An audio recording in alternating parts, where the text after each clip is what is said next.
Sir 2 बच्चे वाले चुनाव लड़ पाएंगे कि नहीं पाएंगे।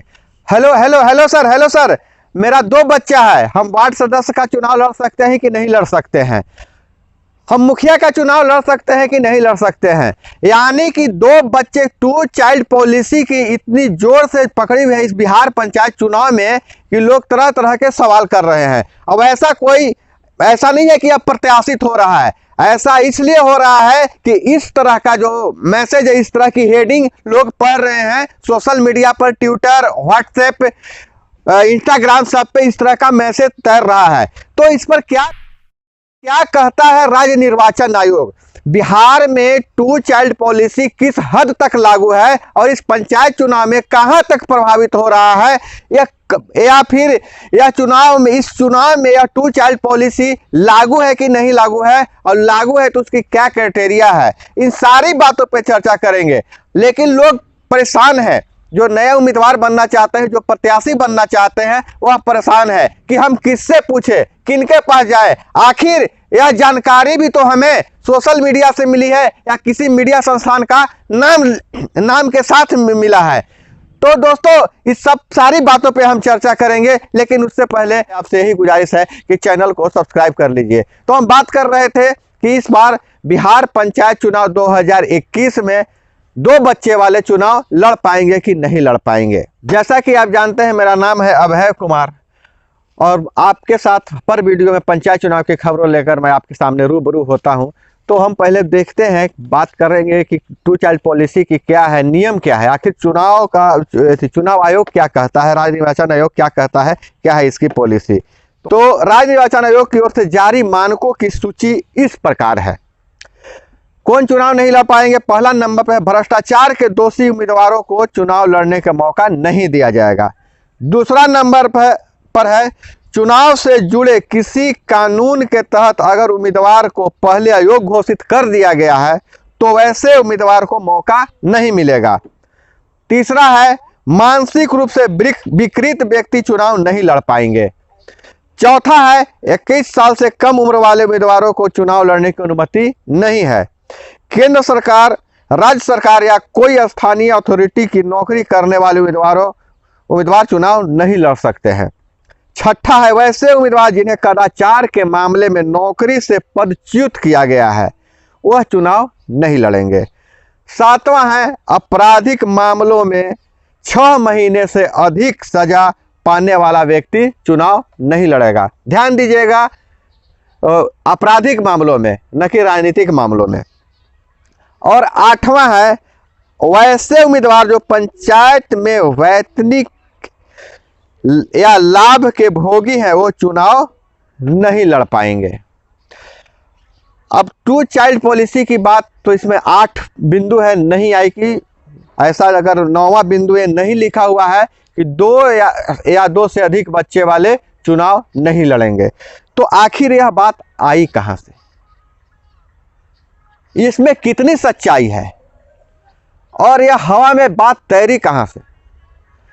तो यह हवा में बात इसलिए आई, अफवाह यह इसलिए फैला कि एक बहुत बड़े मीडिया संस्थान जो कहिए, जो मीडिया सोशल मीडिया पे एक बहुत बड़ा प्लेटफॉर्म है, उसने इस तरह का मैसेज थंबनेल लगा के खबर चलाई, और उसके बाद यह धीरे धीरे दूसरे लोग भी इसको फॉरवर्ड करते रहे, और फॉरवर्ड करते करते यह वायरल हो गया।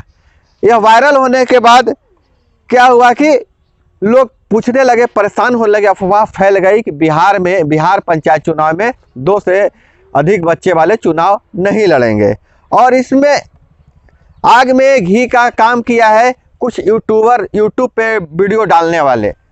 उन्होंने भी इस तरह का वीडियो बना के डाल दिया, थंबनेल पे डाल दिया कि 2 बच्चे वाले चुनाव नहीं लड़ेंगे। तो यह अफवाह फैल गया। लेकिन जहां से अफवाह फैली वहां की बात कर रहे हैं, जो मीडिया प्लेटफॉर्म दोषी नहीं है, उस मीडिया प्लेटफॉर्म में जो रिपोर्टर जो है उनका वेरीफाइड रिपोर्टर होता है, और लोग भी अपने अकाउंट बना के खबर डालते हैं, वीडियो डालते हैं। जी हम बात करें, किसी ने वीडियो डाल दिया कि, और वो खबर के शक्ल में वीडियो डाल दिया कि 2 बच्चे वाले चुनाव नहीं लड़ेंगे, और लोग उसको फॉरवर्ड करते रहे। तो देखिए भाई, सोशल मीडिया तो बहुत अच्छी चीज़ है, लेकिन ऑथेंटिक जानकारी लेने की आप प्रयास कीजिएगा। जो रिपोर्टर होते हैं उनका ब्लू टिक रहेगा, वो ब्लू टिक से जो मैसेज भेजा जाएगा, जो ब्लू टिक से जो न्यूज़ प्रकाशित होगा, वो ऑथेंटिक आदमी भेजता है, और वह उसमें गड़बड़ होने की चांस नहीं है, नहीं तो किसी भी अधिकारी का बयान रिपोर्ट रहता है। और बाकी जो बिना ब्लू टिक वाले जो भेज रहे हैं, तो आम आदमी कोई भी भेज देता है। बहुत सारे लोगों को मजाक करने की आदत है, मस्खरापन करने की आदत है, और इस तरह के खबरें प्रकाशित करते हैं, जिसके चलते सारे लोग परेशान हो गए, बहुत लोग परेशान हो गए। मेरे भी बहुत सारे कमेंट गिरने लगे, बहुत सारे लोग कमेंट करने लगे कि 2 चाइल्ड पॉलिसी पर एक वीडियो बना दीजिए, 2 बच्चे वाले चुनाव लड़ सकते हैं कि नहीं लड़ सकते हैं।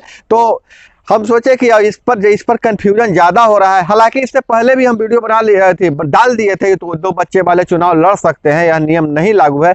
लेकिन देख रहे थे कि कंफ्यूजन ज़्यादा हो रहा है, बहुत ज़्यादा इसमें हमसे कमेंट करके पूछा जा रहा है, तो एक एक कमेंट का जवाब देना संभव नहीं था। इसलिए मैंने सोचा कि यह वीडियो हम बना दें कि 2 बच्चे वाले चुनाव लड़ सकते हैं, बेफिक्र होकर लड़िए। बहुत सारे लोग पूछते हैं कि फलाने पद के लिए किस किन डॉक्यूमेंट्स की ज़रूरत है, उसके लिए क्या डॉक्यूमेंट्स की ज़रूरत है। तो डॉक्यूमेंट्स के बारे में जो हम खबर हम बना दिए, जो हम वीडियो डाले हुए हैं, उसको देख लीजिएगा। और एक बार फाइनल जो है से फिर देखिए, जो भी एक बड़ा सा जो नियमावली गाइडलाइन जारी होता है, वह बड़े स्तर पे होता है, उसमें बहुत सारे टेक्निकल शब्द होते हैं, और उसमें धीरे धीरे सुधार भी होता है। जैसे पहले हम वीडियो डाले थे कि आचरण प्रमाण पत्र की आवश्यकता होगी, क्योंकि आचरण प्रमाण वो 14 जो लिस्ट 14 थी, उसमें आचरण प्रमाण पत्र था, लेकिन बाद में स्थानीय स्तर पर सुधार हुआ कि आचरण प्रमाण पत्र की आवश्यकता नहीं है।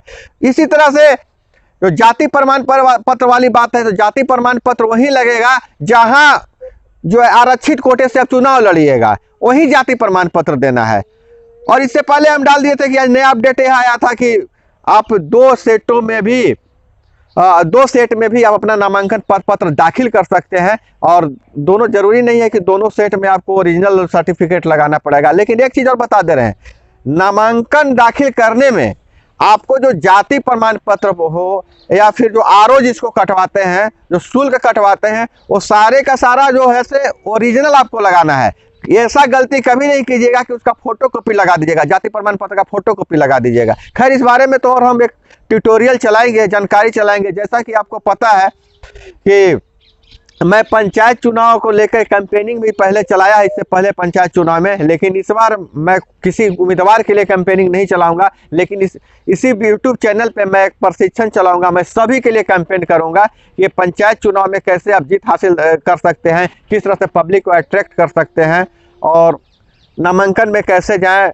आप अपना नामांकन पत्र कैसे दाखिल करें, सारी बातें मैं ट्यूटोरियल चलाऊंगा। खैर, अभी तो बात नहीं है अभी, लेकिन चलते चलते एक बात आपसे गुजारिश करना चाहते हैं ना, कि हम बहुत सारे लोग कमेंट करते हैं, प्रश्न पूछते हैं, मुझे बहुत अच्छा लगता है।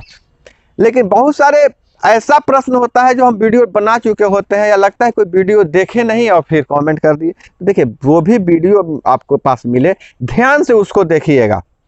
ध्यान से देखने से यह होगा कि आपको छूटेगा नहीं। हाँ, प्रश्न आपके मन में अगर आ गया उससे संबंधित, आप बेशक होकर कमेंट बॉक्स में करें, मैं उसका जवाब भरपूर देने का प्रयास करूंगा, और ऑथेंटिक जवाब देने का प्रयास करूंगा। हम कहीं से संबंधित अधिकारियों से बात करके जवाब देने का प्रयास करूंगा। अगर वो कानूनी मामला हुआ तो मैं वकीलों से बात करके आपके जवाब को दूंगा।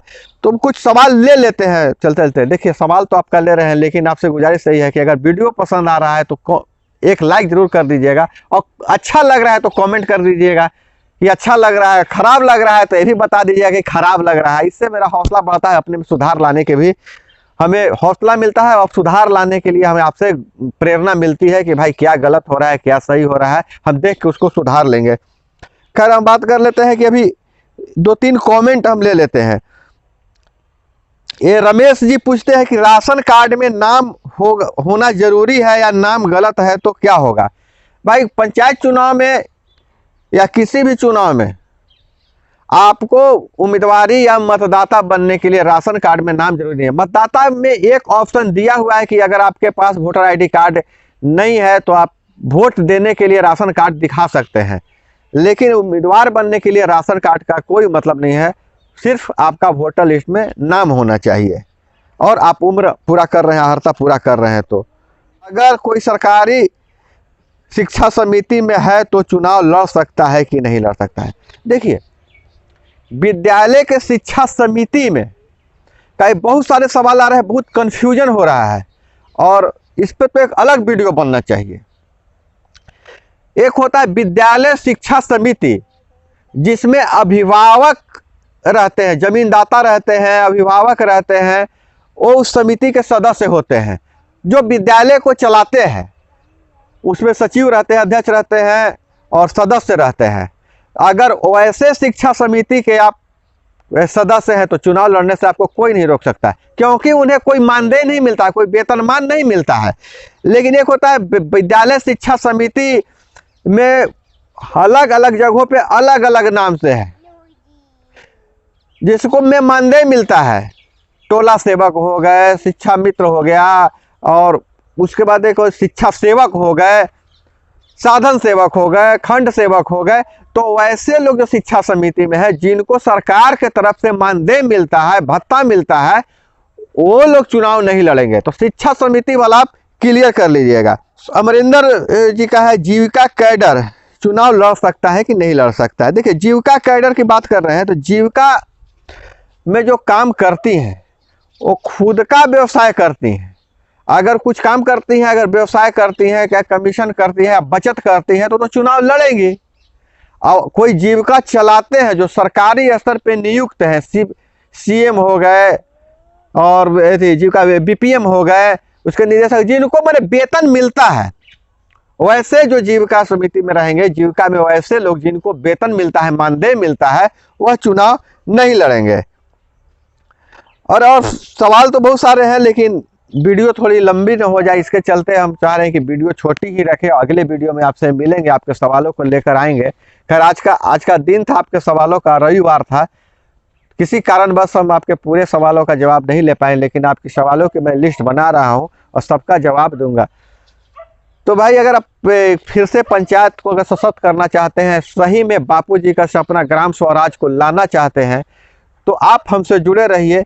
ऐसा नहीं है कि ये सिर्फ अगर पंचायत चुनाव नहीं हुआ है, पंचायत चुनाव की घोषणा हो जाएगी तब तक के लिए ही काम करेगा। बहुत ही जमीनी स्तर से हम काम करने का प्रयास कर रहे हैं, क्योंकि ग्राम स्वराज तभी लागू हो सकता है जब तक हमारे मतदाता, वोटर, ग्रामीण क्षेत्र की जनता अपने अधिकार को नहीं जानेगा, और जो जनप्रतिनिधि अपने अधिकार को नहीं जानेंगे, अपने कर्तव्य को नहीं जानेंगे, और ग्रामीण जनता भी जब तक जनप्रतिनिधियों को अधिकार को याद नहीं दिलाएगा, और जनप्रतिनिधियों को कैसे सुधारा जा सकता है, कैसे उन पे चाबुक लगाया जा सकता है, ये जानकारी लगातार चलती रहेगी। और आपके ग्राम पंचायत में, वार्ड में कौन सी नई योजना आ रही है, उन योजनाओं से क्या काम करना है और कैसे काम लेना है, हम सारी जानकारी इस चैनल के माध्यम से अनेक वीडियो में आपके सहयोग से देने का हम प्रयास करते रहेंगे। लेकिन फिलहाल चूंकि अभी चुनाव चल रहा है, चुनाव होना है, इसलिए चुनाव से संबंधित